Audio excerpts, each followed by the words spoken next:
Hello. അപ്പോഴേ കൂർക്കയും ബീഫൊക്കെ ഇട്ട് വരട്ടി അങ്ങോട്ട് എടുത്താലല്ലേ നല്ല ടേസ്റ്റ് ആയിരിക്കുമല്ലോ ചോറിൻ്റെ കൂടെയും അല്ലാതെയൊക്കെ കഴിക്കാനായിട്ട്. അപ്പം നമുക്ക് ഒന്ന് ഉണ്ടാക്കാൻ നോക്കിയാലോ. അപ്പം ഞാനിപ്പോൾ ഒരു 2 കിലോ ബീഫാണ് എടുത്തേക്കണത്. ഞാനിപ്പോൾ ബീഫ് കൊണ്ടുവരുന്ന ആളോട് ഞാൻ പറഞ്ഞേ, ഈ ബീഫ് കൊണ്ടുവരുമ്പോൾ നല്ല ബീഫ് നോക്കി കൊണ്ടുവരണം കേട്ടോ. കുറച്ച് നെയ്യൊക്കെ കിടക്കട്ടെ, നല്ല കൂർക്കയിലൊക്കെ ഇട്ട് വെക്കുമ്പോൾ നല്ല ടേസ്റ്റ് ഉണ്ടാവുള്ളൂ. അപ്പോൾ ബീഫ് ഞാൻ കഴുകി വൃത്തിയാക്കി ഊറ്റപ്പാത്രത്തിൽ ഊറ്റാൻ വെച്ചിട്ടുണ്ടെന്ന് അത് കുക്കറിലേക്ക് ഇട്ട് കൊടുത്ത്, പിന്നെ ഉപ്പും മീറ്റ് മസാലയും കുരുമുളക് പൊടിയും പിന്നെ മഞ്ഞൾപ്പൊടിയും പിന്നെ മുളക് പൊടിയും കൂടി ചേർത്ത് കൊടുത്തിട്ടുണ്ട്. ഇനി ഇതിലേക്ക് ഇഞ്ചിയും വെളുത്തുള്ളി പേസ്റ്റും കൂടി ഇട്ട് കൊടുത്തിട്ടുണ്ട്. എന്നിട്ട് നന്നായിട്ടിത് കൈ കൊണ്ട് കുഴച്ചെടുക്കണം. അപ്പം ഞങ്ങളൊരു ട്രിപ്പ് പോകണേ, ഫ്രണ്ട്സും ഫാമിലിയൊക്കെ ആയിട്ടാണ് ട്രിപ്പ് പോണത്. അപ്പം കഴിഞ്ഞ ദിവസം ഞാനൊരു ഷോർട്ട് എടുത്തിട്ടുണ്ടായിരുന്നു, കുരുമുളക് ഇട്ട് കൂർക്കയും ബീഫും വരട്ടി ചെയ്തിട്ടാണ്. അപ്പോൾ അത് കണ്ടപ്പോൾ തുടങ്ങിയാണ് കൂർക്കയും ബീഫും നമുക്ക് ഉണ്ടാക്കി കൊണ്ടുപോകാമെന്ന്. അങ്ങനെ ഉണ്ടാക്കണതാണ്. അപ്പോൾ ആ ഒരു രീതിയിലല്ല കേട്ടോ ഞാനിത് ഉണ്ടാക്കുന്നത്, ഇത് വേറെ രീതിയിലാണ്. അപ്പോൾ ഞാൻ കുറച്ച് വെള്ളവും കൂടി ഒഴിച്ച് കൊടുത്തിട്ട് ഇത് വേവിക്കാനായിട്ട് വെച്ച് കൊടുത്തിട്ടുണ്ട്.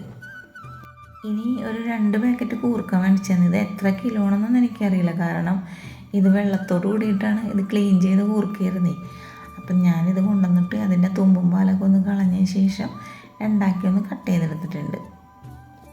അപ്പം ഞാനൊരു 5 വിസിലിന് ശേഷമാണ് തീ ഓഫ് ചെയ്തിട്ടുണ്ടായിരുന്നു കേട്ടോ.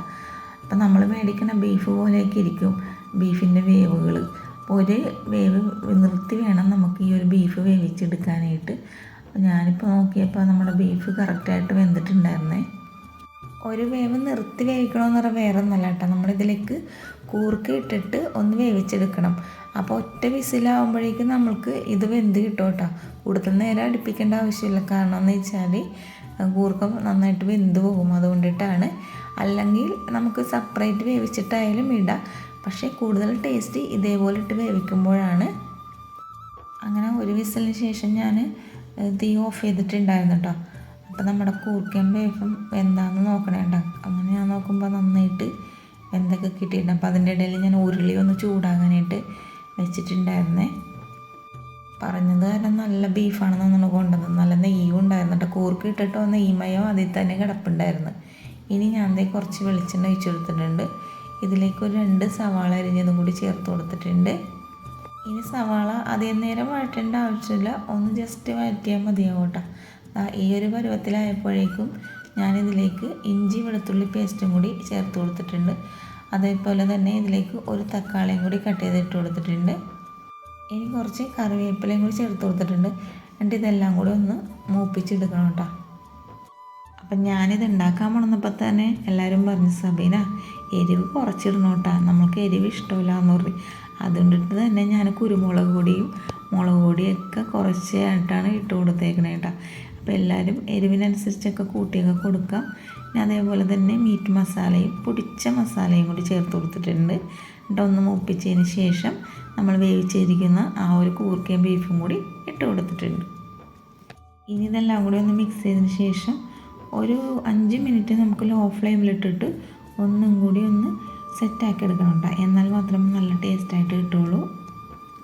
അങ്ങനെ കുറച്ച് സമയത്തിന് ശേഷം നമ്മുടെ കൂർക്കയും ബീഫൊക്കെ നന്നായിട്ട് വരട്ടി അങ്ങോട്ട് വന്നിട്ടുണ്ട് കേട്ടോ. ഇത് നല്ല ടേസ്റ്റാണ്, എനിക്കിഷ്ടപ്പെട്ട് നല്ല ടേസ്റ്റായിട്ട് തോന്നിയിട്ടുണ്ട്. ഇനി നമ്മളുടെ കൂടെ പോണ എൻ്റെ ഫ്രണ്ട്സിനൊക്കെ ഇഷ്ടപ്പെട്ടിട്ടുണ്ടെങ്കിൽ ഞാൻ എൻ്റെ വീഡിയോ പുറകിലേ വരുന്നതായിരിക്കും കേട്ടോ. അപ്പോൾ കൊണ്ടുപോകാനുള്ള പാത്രത്തിലേക്ക് ആക്കണേണ്ട. കാസറോളാകുമ്പോൾ ചൂടാറില്ല, അതുകൊണ്ടിട്ടാണ് കാസറോളാക്കി കൊണ്ടുപോകുന്നത്. വീഡിയോ ഇഷ്ടപ്പെട്ട കൂട്ടുകാരെ എല്ലാവരും ഒന്ന് സപ്പോർട്ട് ചെയ്യാനും അതേപോലെ നിങ്ങളുടെ ഫാമിലിക്കും ഫ്രണ്ട്സിനൊക്കെ ഷെയർ ചെയ്യാനും മറക്കരുത്. അതേപോലെ തന്നെ ലൈക്ക് അടിക്കാനും നിങ്ങളുടെ വിലയേറിയ കമൻസുകളൊക്കെ കമൻ്റായിട്ട് രേഖപ്പെടുത്താനും മറക്കരുത്. ഇത്ര നേരം നമ്മുടെ വീഡിയോ കണ്ടതിന് താങ്ക് യു.